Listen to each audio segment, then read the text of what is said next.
മലയാള television രംഗത്ത് അവതാരകനായിട്ട് നിറഞ്ഞു നിന്നൊരു മനുഷ്യനുണ്ട്. എല്ലാവരും അറിയുന്ന ഒരാളാണ്. വളരെ സ്മുഖനാണ്, വളരെ ഇൻ്റലിജൻ്റാണ്. അങ്ങനെയുള്ള ഒരു മനുഷ്യൻ പെട്ടെന്ന് നമ്മുടെ മുന്നിൽ നിന്ന് അപ്രത്യക്ഷനായി.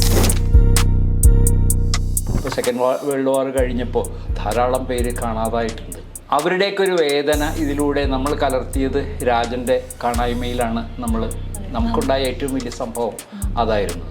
ഡൊണാൾഡ് ട്രംപ്, നെതന്യാഹു, പുടിൻ, ഇവരൊക്കെ ജ്ഞാനവൃദ്ധന്മാർ ആകേണ്ട സമയമാണ്. പക്ഷേ ലോകത്തിനിട്ട് വട്ടം കറക്കിക്കൊണ്ടിരിക്കുകയാണ്.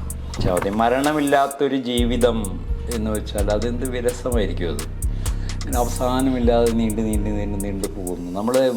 ആ മനുഷ്യ ജന്മം തന്നെ നമ്മൾ വെറുക്കാൻ തുടങ്ങുന്നില്ലേ.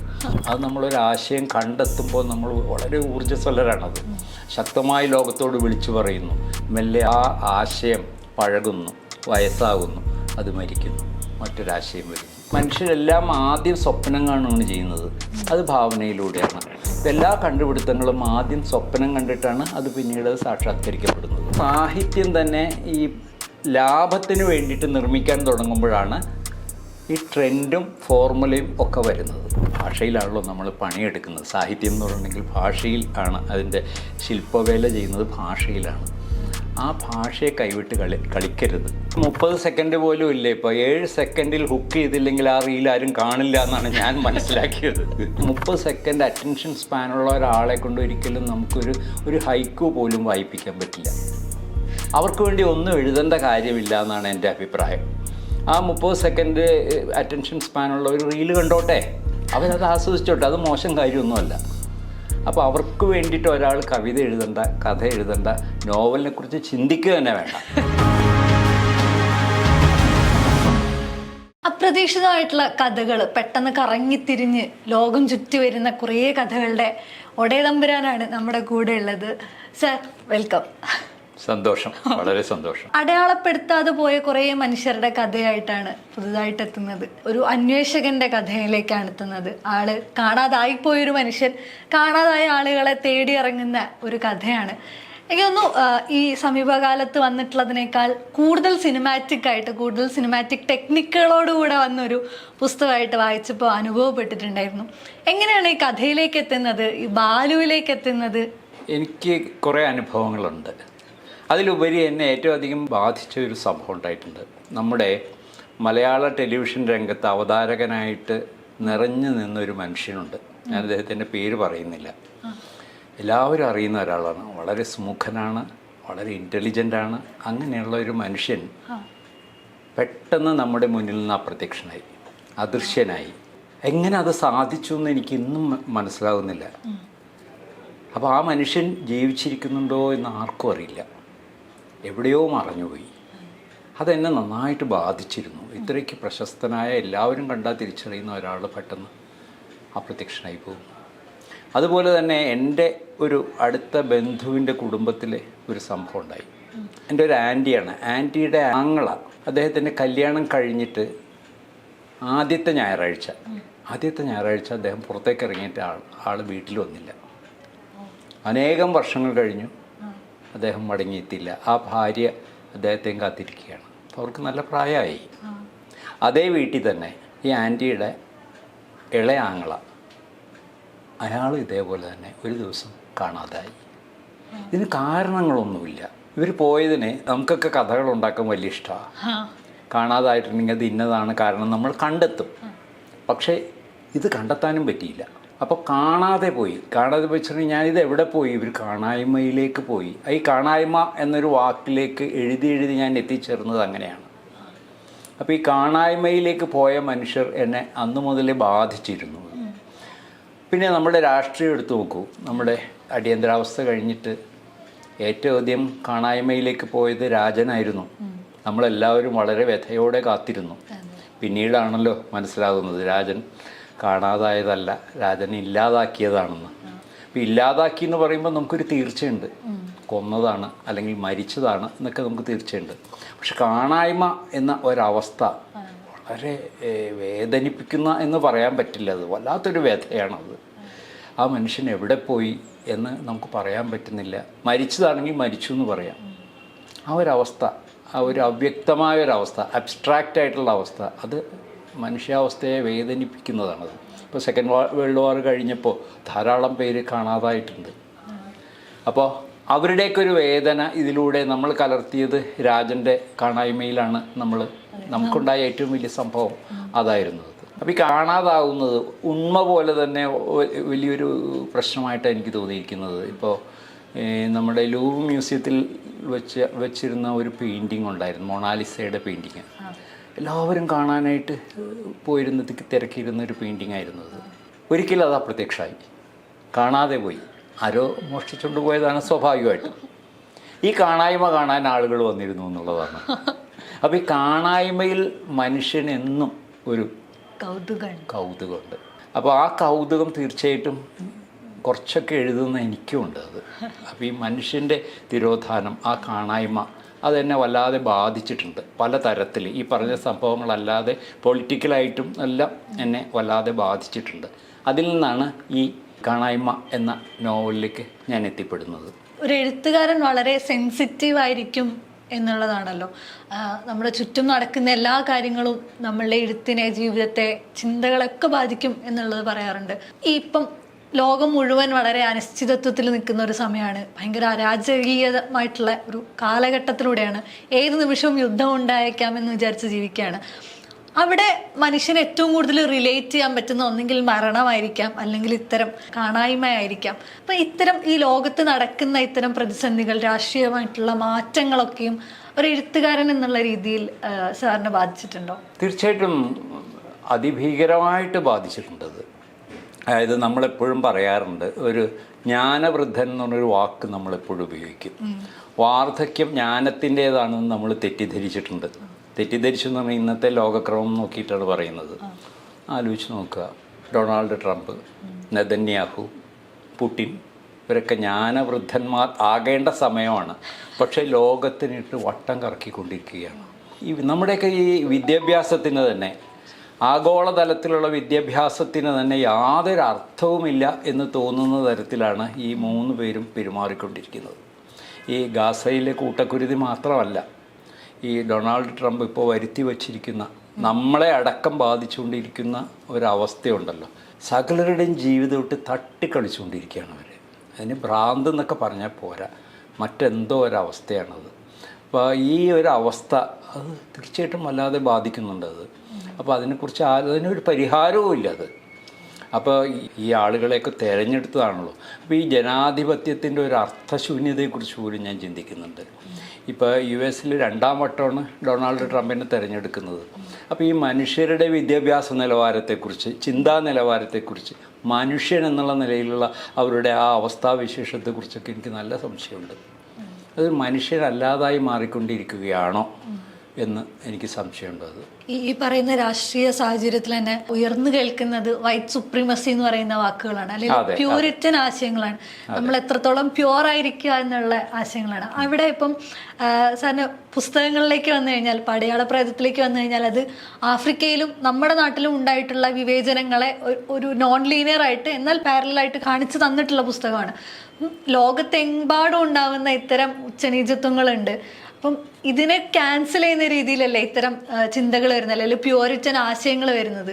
ഈ നമ്മുടെ നാട്ടിൽ പോലും ഇപ്പം ഇന്ത്യയിൽ തന്നെ ഇത്തരം പ്യൂരിറ്റൻ ആശയങ്ങൾക്ക് വലിയ രീതിയിൽ ജനകീയത ഉണ്ടായിക്കൊണ്ടിരിക്കുന്ന കാലമാണ്. ഈ സമയത്ത് നമ്മൾ എങ്ങനെയാണ് ഇത്തരത്തിലുള്ള കഥകളെ കാണേണ്ടത്? ഇത്തരത്തിലുള്ള കീഴാള ജീവിതങ്ങളെ ബാധിക്കുന്ന, അല്ലെങ്കിൽ അതിനെ പ്രതിപാദിക്കുന്ന കഥകളെ നമ്മൾ എങ്ങനെയാണ് കാണേണ്ടത്, വായിക്കേണ്ടത്? അത് കൂടുതൽ ശക്തമായിട്ട് നമ്മൾ ആവിഷ്കരിക്കേണ്ട സമയമാണെന്നാണ് എനിക്ക് തോന്നുന്നത്. ഈ കീഴാള ജീവിതങ്ങളെ കൂടുതൽ ശക്തമായിട്ട് നമ്മൾ ആവിഷ്കരിക്കേണ്ട സമയമാണത്. കാരണം ഈ പ്യൂരിറ്റൻ ചിന്താഗതിയാണ് ജർമ്മനിയിൽ ഹോളോകോസ്റ്റ് ഇടയാക്കിയത്. യഹൂദ വംശജരെ കൊന്നൊടുക്കാനായിട്ട് ഹിറ്റ്ലർ ശ്രമിച്ചത് അതുകൊണ്ടാണ്. അതേ യഹൂദ വംശജരാണ് അന്ന് ഇരകളാക്കപ്പെട്ടവർ ഇന്ന് അതേ പ്രവൃത്തി ചെയ്തുകൊണ്ടിരിക്കുകയാണത്. അപ്പോൾ നമുക്ക് ഈ ഒന്നിനെയും ഒരു പ്രത്യേക കള്ളിയിൽ ഉൾപ്പെടുത്താൻ പറ്റാത്ത അവസ്ഥയിൽ ഇന്ത്യയുടെ അവസ്ഥ അത് തന്നെയാണ്.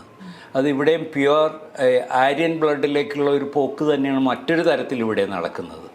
ഇപ്പോൾ ആദ്യം നമ്മൾ മുസ്ലിങ്ങളെ എതിർക്കുന്നു, പിന്നെ ക്രിസ്ത്യാനികളെ എതിർക്കുന്നു, പിന്നെ നമ്മൾ ഹിന്ദുക്കൾ എന്ന് മാത്രമായി തീരുന്നു. ഈ ഹിന്ദുക്കളിൽ ആരാണ്? സവർണരുണ്ട്, അവർണരുണ്ട്. അവർണരെ എതിർക്കുന്നു, പിന്നെ എതിർക്കാൻ പറ്റാത്ത ഒരവസ്ഥ, സവർണൻ മാത്രം എന്നുള്ളൊരവസ്ഥയിലേക്ക് എത്താം എന്നാണ് ഞാൻ പറയുന്നത്. അതല്ലേ ദുരന്തം എന്ന് പറയുന്നത്, അതല്ലേ ആ ദുരന്തത്തിലേക്കാണ് ഇന്ത്യയും പോയിക്കൊണ്ടിരിക്കുന്നത്. അപ്പോൾ എനിക്ക് തോന്നുന്നു കൂടുതൽ കീഴാളത്തമുള്ള അവസ്ഥ നമ്മൾ മേലേക്ക് ഉയർത്തിക്കൊണ്ടുവരണം എന്നാണ് എനിക്ക് തോന്നുന്നത്. ഇപ്പോൾ ഈ അടിയാള പ്രേതം എഴുതിയത് ഞാൻ ഏതെങ്കിലും ഒരു ആശയം അവതരിപ്പിക്കാനോ ഒന്നുമല്ല, ആശയങ്ങൾ അവതരിപ്പിക്കാനായിട്ട് ഞാൻ ഒന്നും എഴുതിയിട്ടില്ല. അപ്പോൾ എന്നെ ബാധിക്കുന്ന കാര്യങ്ങളാണ് ഞാൻ എഴുതിയിരിക്കുന്നത്. അടിയാളപ്രേതമാണെങ്കിലും എൻ്റെ മറ്റ് കൃതികളെല്ലാം ആണെങ്കിലും അങ്ങനെ തന്നെ എഴുതിയിരിക്കുന്നത്. എന്നെ ബാധിച്ച കാര്യങ്ങളാണ്. ഏതെങ്കിലും ഒരു ഫിലോസഫി പറയാനോ ഒന്നുമല്ല എഴുതിയിരിക്കുന്നത്. അപ്പം നമ്മളെ ഒരു സെൻസിറ്റിവിറ്റി, നേരത്തെ പറഞ്ഞല്ലോ, ആ സെൻസിറ്റീവ് ആയിട്ടുള്ള ഒരു മനുഷ്യൻ ആലോചിച്ച് കൂട്ടുന്ന കാര്യങ്ങളാണ് അതെല്ലാം. കാണായ്മ എന്ന് പറയുന്ന വാക്കിൽ തന്നെ നമുക്ക് നജീബിനെ പോലെയുള്ള കാണാതായ ഒരുപാട് മനുഷ്യർ നമ്മുടെ നാട്ടിൽ തന്നെ ഉണ്ടായിട്ടുണ്ട്. അപ്പം ഇവരുടെയൊക്കെ അമ്മമാരല്ലെങ്കിൽ അവരുടെയൊക്കെ സ്നേഹിതരായിട്ടുള്ള ആളുകൾ കാത്തിരിക്കുകയാണ്. ഈ കാത്തിരിപ്പിനൊരു വല്ലാത്ത ഇമോഷണൽ ഹുക്ക് ഉണ്ടല്ലോ. സാർ നേരത്തെ പറഞ്ഞതുപോലെ തന്നെ മരണം നമുക്ക് ക്ലോഷറാണ്, തീർന്നു എന്നുള്ളത് നമുക്ക് വിശ്വസിക്കാനാവും. കാത്തിരിപ്പിനെ എങ്ങനെയാണ് കാണുന്നത്? സാറിൻ്റെ കഥകളിലെല്ലാം മരണം ഉണ്ടായിട്ടുണ്ട്, മരണത്തിന് ശേഷമുള്ള ചിന്തകളും ഉണ്ടായിട്ടുണ്ട്. അവിടുന്ന് അപ്പുറത്തേക്ക് ഇവിടെ മരിച്ചിട്ടില്ല എന്നാൽ നമുക്ക് അവിടെയാണ് ആളുകൾ റിവീലാവുന്നത്. എനിക്ക് കാണായ്മയിൽ അങ്ങനെ ഫീൽ ചെയ്തിട്ടുണ്ട്. ഇപ്പം നമുക്ക് പരിചയമുള്ളൊരു പേര്, ആ വ്യക്തി പെട്ടെന്ന് നമ്മുടെ മുന്നിൽ നിന്ന് കാണാതാവുന്നു. ഈ കാണാതാവുന്ന പോയിന്റിൽ അയാളെക്കുറിച്ച് കൂടുതൽ ഇൻഫർമേഷൻ നമുക്ക് കിട്ടിക്കൊണ്ടേയിരിക്കുകയാണ്. എങ്ങനെയാണ് കാത്തിരിപ്പിനെ, കാണാതാവുന്നതിനെ സാറ് കാണുന്നത്? ആ കാത്തിരിപ്പ്, ഇതിപ്പോൾ നമ്മൾ പറയാലോ, ഒരു മനുഷ്യൻ മരിച്ചു കഴിഞ്ഞാൽ ഒരു ഇത്രയും ദിവസം കഴിയുമ്പോൾ ആ ദുഃഖത്തിന് ശമനം വന്നു തുടങ്ങും. പിന്നെ മെല്ലെ മെല്ലെ ആ മനുഷ്യനെ നമ്മൾ മറക്കാൻ തുടങ്ങും. എത്ര പ്രിയപ്പെട്ടവരാണെങ്കിലും മറക്കാൻ തുടങ്ങും. പക്ഷേ ഇവിടെ മരിക്കുന്നില്ല, അയാൾ ഇനിയും വരും എന്ന് പറഞ്ഞ് നമ്മൾ കാത്തിരിക്കുകയാണ്. ആ കാത്തിരിപ്പിൻ്റെ വേദന നമ്മളിങ്ങനെ നിരന്തരം അനുഭവിച്ചുകൊണ്ടിരിക്കുകയാണത്. മരിക്കുന്നത് പോലെ അല്ല അത് ശരിക്കും. അതൊരു അടഞ്ഞ വാതിലല്ല, ഇപ്പോഴും തുറന്ന വാതിലാണ്. അപ്പോൾ അത് കാത്തിരിക്കുന്നവൻ എന്നും സഞ്ചരിച്ചുകൊണ്ടിരിക്കുകയാണ്, ആ ഓർമ്മകൾക്ക് പിന്നാലെ സഞ്ചരിച്ചുകൊണ്ടിരിക്കുകയാണ്. ഇത് മങ്ങുന്നില്ല, ഇതിനൊരു അടയലുണ്ടാകുന്നില്ല. അപ്പോൾ അത് ഏറ്റവും പെയിൻഫുൾ ആയിട്ടുള്ള കാര്യം. അതുകൊണ്ട് തന്നെയാണ് ഈ കാണായ്മ എന്ന് പറഞ്ഞ നോവലിലേക്ക് ഞാൻ എത്തിപ്പെട്ടതെന്ന് എനിക്ക് തോന്നുന്നത്. അതല്ലെങ്കിൽ ആ ഒരു നോവലിലേക്ക്, ഇത്തരം ഒരു വിഷയത്തിലേക്ക് ഒന്നും എത്തിപ്പെടില്ലായിരുന്നു എന്ന് എനിക്ക് തോന്നുന്നത്. തുറന്ന വാതിലിലൂടെ എന്നും യാത്ര ചെയ്തുകൊണ്ടിരിക്കുകയാണ് ഒരാൾ. ആ വേദന അടക്കാൻ പറ്റാതെ യാത്ര ചെയ്തുകൊണ്ടിരിക്കുകയാണ്. ആ വേദനകളാണ് ശരിക്കും എന്നെ ആ നോവൽ എഴുതിപ്പിച്ചത് എന്ന് എനിക്ക് തോന്നുന്നുണ്ട്. ഈ മരണം എന്ന് നേരത്തെ പറഞ്ഞ കാത്തിരിപ്പിൻ്റെ ഒപ്പം തന്നെ പറയുന്ന മരണം എന്ന് പറയുന്ന ഒരു വേദന കൂടിയുണ്ട്. പക്ഷെ മരണത്തെക്കുറിച്ചുകൂടെ ലൈറ്ററായിട്ട് സാർ കഥകളിലല്ല, സാറിൻ്റെ സംസാരങ്ങളിൽ അങ്ങനെ ഒരു ലൈറ്റർ വേർഷൻ ഓഫ് ഡെത്ത് കിട്ടിയിട്ടുണ്ട്. ഇത് മരിക്കുമ്പോഴാണ് നമ്മളത് തിരിഞ്ഞു നോക്കലാണ് എന്നുള്ളൊരാശയം പറഞ്ഞു. മരണത്തെ എങ്ങനെയാണ് കാണുന്നത്? ഇപ്പം ഈ പറയുന്ന ഇരുണ്ട ലോകം എന്നുള്ള നമ്മളുടെ ഒരു കാൽപ്പനികതയുണ്ടല്ലോ, അതിനപ്പുറത്തേക്ക് മരണം എന്തൊക്കെ നൽകുന്നു എന്നുള്ളതായിരിക്കും സാറിൻ്റെ ഒരു പെർസ്പെക്റ്റീവ്. അല്ലേ, വളരെ നിസ്സാരമായിട്ട് നമ്മൾ ചിന്തിച്ചാൽ മതി. മരണമില്ലാത്തൊരു ജീവിതം എന്ന് വെച്ചാൽ അതെന്ത് വിരസമായിരിക്കും. അത് ഇങ്ങനെ അവസാനമില്ലാതെ നീണ്ടു പോകുന്നു. നമ്മൾ ആ മനുഷ്യ ജന്മം തന്നെ നമ്മൾ വെറുക്കാൻ തുടങ്ങുന്നില്ലേ? എല്ലാത്തിനും ഒരു അവസാനം ഉള്ളത് കൊണ്ടാണ് നമുക്കൊന്ന് തിരിഞ്ഞു നോക്കാൻ സാധിക്കുന്നത്. എങ്ങനെയായിരുന്നു ഞാൻ, അല്ലെങ്കിൽ എങ്ങനെയായിരുന്നു ഞാൻ ഏറ്റവും സ്നേഹിച്ച ആൾ എങ്ങനെയായിരുന്നു. ഇത് മരണമില്ലെങ്കിൽ നമുക്ക് അങ്ങനെ ഒരു അവസ്ഥയേ ഇല്ല. അത് അപ്പോൾ ഒരു എൻഡ് വേണം, എല്ലാത്തിനും ഒരു എൻഡുണ്ട്. ആ എൻഡ് വേണം. ഇപ്പോൾ ഒരു കഥ പറയുമ്പോൾ ആ കഥയ്ക്കൊരു എൻഡുണ്ട്. ആ ഒരു എൻഡ് മനുഷ്യനുള്ളത് കൊണ്ടാണ്, മനുഷ്യൻ്റെ ആശയങ്ങൾക്കും ഉണ്ട് ഈ ഒരു അവസാനമുണ്ട്. മനുഷ്യൻ നിർമ്മിക്കുന്ന, ഇപ്പോൾ ഒരു വീട് മനുഷ്യനുണ്ടാക്കുന്നു. ഒരുപാട് സ്വപ്നങ്ങൾ കൊണ്ടാണ് ഒരു വീടുണ്ടാക്കുന്നത്. അതിനൊരു വളർച്ചയുണ്ട്, അതിനൊരു വാർദ്ധക്യമുണ്ട്, അതിനൊരു മരണമുണ്ട്. അതുപോലെ തന്നെയാണ് മനുഷ്യൻ്റെ ആശയങ്ങൾക്കും ഇതേ അവസ്ഥ തന്നെയാണ്. അത് നമ്മളൊരു ആശയം കണ്ടെത്തുമ്പോൾ നമ്മൾ വളരെ ഊർജ്ജസ്വലരാണത്. ശക്തമായി ലോകത്തോട് വിളിച്ചു പറയുന്നു. മെല്ലെ ആ ആശയം പഴകുന്നു, വയസ്സാകുന്നു, അത് മരിക്കുന്നു, മറ്റൊരാശയം വരുന്നു. അതാണല്ലോ ഗ്രോത്ത് എന്ന് പറയുന്നത്. ഒരു മനുഷ്യൻ്റെ വളർച്ച അതിൻ്റെ ഭാഗമാണ്. അപ്പോൾ മരണമില്ലാത്ത ഒരവസ്ഥയെക്കുറിച്ച് പലരും എഴുതിയിട്ടുണ്ട്. നമ്മളുടെ കുഞ്ചൻ നമ്പ്യാർ എഴുതിയിട്ടുണ്ട് മരണമില്ലാത്തൊരു അവസ്ഥയെക്കുറിച്ച്. സരമാഗുവിൻ്റെ ഒരു ചെറിയ നോവലുണ്ട്, മരണം ഇല്ലാതായി പോകുന്ന ഇടവേളകളെക്കുറിച്ചൊരു നോവലുണ്ട്. അപ്പോൾ ഇതൊക്കെ അതിൻ്റെ ഒരു ഭീകരാവസ്ഥ ഗംഭീരമായിട്ട് ആവിഷ്കരിച്ചിട്ടുള്ളതാണ്. അപ്പോൾ മരണം ഒരു തരത്തിൽ നല്ലത് തന്നെയാണെന്നാണ് ഞാനതിനെ മറ്റുള്ളവർ കാണുന്നത് പോലെ വളരെ ഡാർക്കായിട്ടോ ഒഴിവാക്കിയാൽ നല്ലത് എന്നുള്ള അവസ്ഥയിൽ ഒഴിവാക്കേണ്ട കാര്യമില്ലാത്തൊരു കാര്യം, അനിവാര്യമായൊരു കാര്യമായിട്ട് തന്നെയാണ് ഞാനതിനെ കാണുന്നത്. അത്ര നിഗൂഢമല്ല എന്നുള്ളതാണ്. നിഗൂഢമല്ല എന്നുള്ളതല്ല, എന്ന് വെച്ചിട്ടുണ്ടെങ്കിൽ എന്താണ് അതിന് ശേഷം എന്ത് സംഭവിക്കുന്നു എന്നുള്ളിടത്താണ് നിഗൂഢത ഇരിക്കുന്നത്. മരണം കഴിഞ്ഞാൽ എന്ത് സംഭവിക്കുന്നു, ആ ജന്മത്തിന് എന്ത് സംഭവിക്കുന്നു, ശാസ്ത്രം വളരെ കൃത്യമായിട്ട് ഉത്തരം തരുന്നുണ്ട്. പക്ഷേ ശാസ്ത്രത്തിനപ്പുറമുള്ള മനുഷ്യൻ്റെ ജ്ഞാനവ്യവസ്ഥകളൊക്കെ, മനുഷ്യൻ്റെ ഭാവന കൊണ്ട് നമ്മൾ ഒരുപാട് കണ്ടെത്തിയിട്ടുണ്ട്. ഈ ഭാവന സഞ്ചാരമാണ് എൻ്റെയും വഴി. അപ്പോൾ ഈ എൻ്റെ താല്പര്യം മുഴുവനും അതാണ്. മരണാനന്തരം എന്ത് എന്നുള്ളൊരു ചിന്തകൾ എൻ്റെ എല്ലാ കൃതികളിലും ഉണ്ട്. അപ്പോൾ അതിന് തന്നെ അത് വളരെ രസകരമായിട്ട് തോന്നിയിട്ടുണ്ട്. പക്ഷേ ഈ ചാവ് നിലത്തിലേക്കൊക്കെ വരുമ്പം അതിൻ്റെ ഒരു ഹോണ്ടിങ് ഫീലും കൂടെ അവിടെ ആളുകൾക്ക് കിട്ടിയതായിട്ട് പറയാറുണ്ടല്ലോ. അപ്പം എങ്ങനെയാണ് ഇത്തരം അവസ്ഥകളിലൂടെ ആളുകൾ കടന്നു പോകുന്നത് എന്നുള്ളത്. ഇപ്പം ഈവൻ കാപ്പിരി മുത്തപ്പൻ്റെ ആണെങ്കിലും പ്രേതം ആയതിനു ശേഷമുള്ള അയാളുടെ അടിമത്തത്തെക്കുറിച്ച് അതിൽ പറയുന്നുണ്ട്. അപ്പം ഇതിന് ശേഷമുള്ളൊരു ജീവിതം എന്ന് പറയുന്നത് രസകരമായിരിക്കും എന്നുള്ളൊരു തോട്ടുണ്ടോ? അങ്ങനെയല്ല, അത് നമ്മളത് അന്വേഷണമാണ് ശരിക്കും പറഞ്ഞിട്ടുണ്ടെങ്കിൽ. നമ്മൾ ഈ ഭാവനയിലൂടെ നടത്തുന്നത്, ഇപ്പോൾ ശാസ്ത്രത്തിലൂടെ ഒരു അന്വേഷണം മനുഷ്യൻ നടത്തുന്നുണ്ട്. അതിൻ്റെ ടൂള് യുക്തിയും അതിനോടനുബന്ധിച്ച കാര്യങ്ങളൊക്കെയാണ്. പക്ഷെ ഭാവനയിൽ ഇതുപോലുള്ള ഒരു അന്വേഷണവും ഒരു സഞ്ചാരവും നടക്കുന്നുണ്ട്. അതിൻ്റെ ടൂളുകൾ എന്താണെന്ന് അറിയില്ല, മനുഷ്യ മനസ്സാണ്. ആ മനുഷ്യ മനസ്സിലൂടെ നമ്മൾ യാത്ര ചെയ്യുകയാണ്. അപ്പോൾ എനിക്ക് തോന്നുന്നല്ലേ, മനുഷ്യരെല്ലാം ആദ്യം സ്വപ്നം കാണുകയാണ് ചെയ്യുന്നത്, അത് ഭാവനയിലൂടെയാണ്. ഇപ്പം എല്ലാ കണ്ടുപിടുത്തങ്ങളും ആദ്യം സ്വപ്നം കണ്ടിട്ടാണ് അത് പിന്നീട് സാക്ഷാത്കരിക്കപ്പെടുന്നത്. അതുപോലെ തന്നെ മരണാനന്തര ജീവിതവും ഇങ്ങനെ ഭാവനയിലൂടെ നമ്മൾ പല വഴികളും കണ്ടെത്തുന്നുണ്ട്, പല സഞ്ചാരങ്ങളും നമ്മൾ കണ്ടെത്തുന്നുണ്ട്. ഒരുപക്ഷെ ഈ മരിച്ചൊരു മനുഷ്യൻ, അടിമയായി മരിച്ചൊരു മനുഷ്യൻ മരണാനന്തരവും ഒരുപക്ഷെ അടിമയായിട്ട് തുടരുമായിരിക്കും. അത് നമ്മൾ പിന്തുടർന്ന ജീവിത ദർശനത്തിനനുസരിച്ചാണ് അത്തരം കണ്ടെത്തലുകളിലേക്ക് നമ്മൾ എത്തുന്നത്. കഴിയുമെങ്കിൽ ഒരു കണ്ടെത്തലിലേക്ക് നയിക്കാതിരിക്കുക എന്നുള്ളതാണ് ഞാൻ ആലോചിക്കുന്നത്. അതായത് മുൻകൂട്ടി തീരുമാനിച്ചൊരു കാര്യത്തിലേക്ക് ഒരു കൃതി എത്തിക്കാതിരിക്കുക. അതായത് പണ്ടൊക്കെ നമ്മളൊരു ഫിലോസഫി, ഒരു എക്സിസ്റ്റൻഷ്യലിസം അതൊരു ഫിലോസഫിയാണ്, അത് യൂറോപ്യൻ ഫിലോസഫിയാണ്, സെക്കൻഡ് വേൾഡ് വാർ കഴിഞ്ഞിട്ട്. ആ ഫിലോസഫിയെ സ്ഥാപിക്കാൻ വേണ്ടി ഒരു നോവൽ എഴുതുക എന്ന് പറയുന്നത് വലിയ കാര്യമില്ല, അത് ഒരു തിയറം തെളിയിക്കുന്നത് പോലെയാണത്. പക്ഷേ ഇതെന്ന് വെച്ചാൽ ഭാവനയിലൂടെ നമ്മൾ സഞ്ചരിക്കുകയാണ്. എന്നിട്ട് ആ സഞ്ചാരത്തിൽ നമ്മൾ അവിടെയോ എത്തിപ്പെടുകയാണ്. അത് മുൻകൂട്ടി ഈ നിശ്ചയിച്ച ഒരു സ്റ്റോപ്പിലാണ് നമ്മൾ എത്തിപ്പെടുന്നതെങ്കിൽ ആ സഞ്ചാരത്തിന് ത്രില്ലില്ല, സ്വാഭാവികതയില്ല. ഞാനിപ്പോൾ എൻ്റെ ഒരു എഴുത്ത് രീതി എന്ന് വെച്ചിട്ടുണ്ടെങ്കിൽ അത് എഴുതി പോവുകയാണ്, അത് എവിടെയോ ചെന്ന് അവസാനിക്കുകയാണ് ചെയ്യുന്നത്. അപ്പോൾ അവിടെ ഒരു കണ്ടെത്തലുണ്ടായാലും കൊള്ളാം, ഇല്ലെങ്കിലും കൊള്ളാം. ഈ പറയുന്ന പോലെ നമ്മൾ സാറ് എഴുതി പോവാണ്, അത് എഴുത്തിന് അതിൻ്റെ രീതിയിൽ തുറന്നു വിടുകയാണെന്ന് പറഞ്ഞിട്ടുണ്ട്. പക്ഷെ എപ്പോഴും കഥകളിൽ ഒന്നും സ്ട്രെയിറ്റ് ആയിട്ട് സംഭവിക്കുന്നില്ല, അല്ലെങ്കിൽ പല സമയങ്ങളിലായിട്ട് അത് കുഴഞ്ഞു മറിഞ്ഞു പോകുന്നുണ്ട്, അല്ലെങ്കിൽ പെട്ടെന്ന് ഒരാൾ അതിനകത്ത് നിന്ന് അപ്രത്യക്ഷമായി പോകുന്നുണ്ട്, മറ്റ് കഥകളിലെ ആളുകൾ കയറി വരുന്നുണ്ട്, നോൺ ലീനിയർ ആയിട്ട് ഇത് സഞ്ചരിക്കുന്നുണ്ട്. ഇതെങ്ങനെയാണ് ഈ തോട്ട് അതുപോലെ തന്നെ പോകാൻ സാധിക്കുന്നത്? നമ്മുടെ തോട്ട് ലീനിയർ ആണെന്ന് തോന്നിയിട്ടില്ലേ? ഇല്ല, അങ്ങനെ തോന്നിയിട്ടില്ല. അത് കാരണം നമ്മളുടെ തോട്ട് ലീനിയർ അല്ല. അത് നമ്മളുടെ ഒരു മനസ്സഞ്ചാരം നോക്കുക. ഇപ്പം ഞാനിവിടെ ഇരിക്കുന്നു, ഞാനിപ്പോൾ വേറെ കുറേ കാര്യങ്ങൾ എൻ്റെ മനസ്സിലൂടെ കടന്നു പോകുന്നുണ്ട്. അപ്പോൾ അതെല്ലാം ഞാൻ ആവിഷ്കരിച്ച് കഴിഞ്ഞിട്ടുണ്ടെങ്കിൽ പരസ്പര ബന്ധമില്ലാതെ പോകും. അപ്പോൾ ജെയിംസ് ജോയ്സിൻ്റെ എഴുത്തിൽ പലപ്പോഴും ബോധധാര രീതി എന്ന് നമ്മൾ പറയുമല്ലോ, അങ്ങനെയുള്ളൊരു എഴുത്ത് സംഭവിച്ചിട്ടുണ്ടത്. അങ്ങനെയാണ് ഈ ജെയിംസ് ജോയ്സ് വായിക്കാൻ പറ്റാത്ത ഒരു എഴുത്തുകാരനാണ് എന്നും, പിന്നെ അദ്ദേഹം വാക്കുകൾ കൊണ്ട് ഒരുപാട് ഗെയിം നടത്തിയിട്ടുണ്ട്, വാക്കുകളുടെ ഒരു കളി നടത്തിയിട്ടുണ്ട്. അതുകൊണ്ട് വായിക്കാൻ പറ്റാത്ത ഒരാളാണെന്ന് ഉള്ള ഒരു തോന്നൽ നമുക്കുണ്ടായിട്ടുമുണ്ടത്. അപ്പോൾ എൻ്റെ അഭിപ്രായത്തിൽ മനുഷ്യൻ്റെ ചിന്തകൾ ലീനിയർ അല്ല എന്നുള്ളത് തന്നെയാണ്. നമ്മൾ ലീനിയർ ആക്കുകയാണ് ചെയ്യുന്നത്. അത് വെച്ചിട്ടുണ്ടെങ്കിൽ മറ്റൊരാൾക്ക് നമ്മൾ എഴുതുന്നത് സുഖമായിട്ട് വായിക്കാൻ പറ്റണം.